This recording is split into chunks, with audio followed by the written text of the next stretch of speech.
filosofía medieval es considerada como el conjunto de sistemas, teorías y doctrinas que dentro del amplio espectro de la filosofía fueron formuladas en la época de la Edad Media en Europa y Oriente Medio. Según la historia, la Edad Media se extendería desde la caída del Imperio Romano hasta la época del Renacimiento. Esta filosofía medieval concentraba su interés en Dios, todo lo contrario a la filosofía griega, la que ha centrado el eje de su reflexión en los objetos.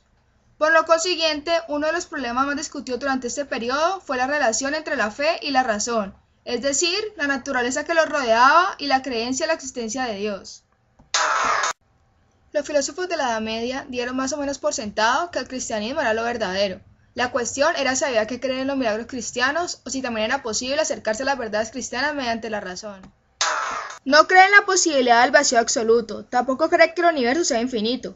Para él existe un punto en que se acaba la materia, más allá hay el no ser, que no es exactamente el vacío. Cree que el mundo es eterno y existe por necesidad. Dios da forma a las cosas, las anima y sostiene, pero por un intermediario, la inteligencia, que hoy llamaríamos espíritu.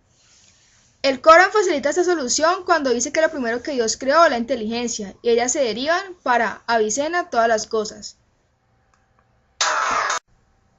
Dios como un ser del que no se puede pensar algo más grande. Es más grande existir fuera de la mente que solo en la mente. La existencia de Dios no se puede negar, ya que si por ejemplo un escéptico negara la existencia de Dios, entraría en contradicción afirmando que piensa en algo más grande que un ser del que nada más grande se puede pensar.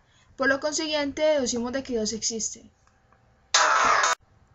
Aunque en realidad Averroes no propuso la existencia de dos tipos de verdades, filosófica y religiosa, sus ideas fueron interpretadas por los pensadores cristianos que las clasificaron de teoría de la doble verdad. Rechazó el concepto de la creación del mundo en el tiempo, diciendo que el mundo no tiene principio. Dios es el primer motor, la fuerza propulsora de todo movimiento que transforma lo potencial en lo real. Para este, el alma individual humana emana del alma universal unificada. Negaba que los conceptos universales tienen existencia independiente fuera de la mente. Según Abelardo, universal es una palabra funcional que expresa la imagen combinada de esas asociaciones comunes de palabras dentro de la mente. Esta posición no es nominalista, porque Abelardo subraya que las asociaciones de las cuales se forma la imagen y a las que se da un nombre universal tienen una cierta semejanza o naturaleza común. Su teoría es un paso definitivo hacia el realismo moderado de Aquino, pero carece de una explicación del proceso por el que se forman las ideas. En la evolución de la ética, la mayor contradicción de Abelardo fue sostener que un acto debe ser juzgado por la intención que guía a quien lo realiza. La idea era que el mundo estaba dividido en bien y en mal, en luz y oscuridad, espíritu y materia. Con su espíritu las personas podían elevarse por encima del mundo de la materia y así poner las bases para la salvación del alma. Desilusionado por la imposibilidad de reconciliar estos principios maniqueístas contradictorios, Agustín abandonó esta doctrina y dirigió su atención hacia el escepticismo. Hacia el año 383 se trasladó de Cartago a Roma, pero un año más tarde fue enviado a Milán como catedrático de retórica. Aquí se movió bajo la órbita del neoplatonismo y cruzó también al obispo de la ciudad, San Ambrosio. Es entonces cuando Agustín se sintió atraído de nuevo por el cristianismo. El cristianismo también es un misterio divino al que solo nos podemos acercar a través de la fe. Pero si creemos en el cristianismo, Dios iluminará nuestra alma para que consigamos los conocimientos sobrenaturales de Dios. San Agustín pensaba que Dios creó el mundo de la nada. Antes de crear Dios el mundo, las ideas existían en los pensamientos de Dios. De esta manera incorporó las ideas neoplatónicas en Dios. Opinaba que el mal es la ausencia de Dios o de bien. El mal no tiene ninguna existencia propia, es algo que no es, porque la creación de Dios es en realidad solo buena. La buena voluntad es obra de Dios, la mala voluntad es desverse de la obra de Dios. San Agustín dice que hay un abismo infranqueable entre Dios y el mundo. Subraya que el ser humano es un ser espiritual, tiene un cuerpo material que pertenece al mundo físico donde es corrompido, pero también tiene un alma que puede reconocer a Dios.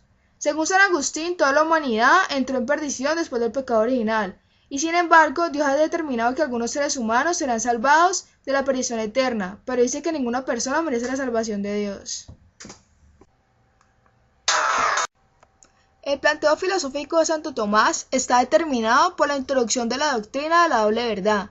Si bien reconoce que la fe y el conocimiento racional son diferentes, postulará que no son opuestos, sino perfectamente armónicos. Para su doctrina, la filosofía y la teología tienen un mismo objeto, Dios. Dios será la causa primera de todo ente y estudiado mediante la razón, y será también el fin al que se orienta la salvación del hombre y conocido mediante la luz sobrenatural de la revelación. A diferencia de lo que sostenían los partidarios de Averroes, razón y fe no son incompatibles, ya que la metafísica y la física aristotélica proporcionarían los principios racionales con cuya ayuda puede construirse una explicación de la realidad coherente, pero también abierta a la fe. Aquellas verdades que la fe enseñan pueden alcanzarse también mediante la sola razón, que Dios existe, que es uno, incorpóreo, etc. Y si Dios nos las ha revelado, en lugar de dejar que la razón las descubra por sí sola, ello se debe a que son precisas para nuestra salvación y con el conocimiento intelectual solo difícilmente se logran.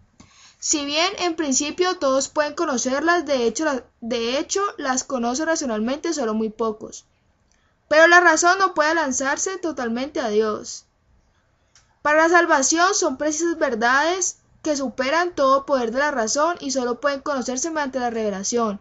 Se trata de misterios o verdades sobrenaturales como la Trinidad, la encarnación, resurrección, etc., que no son demostrables de modo alguno y se denominan dogmas.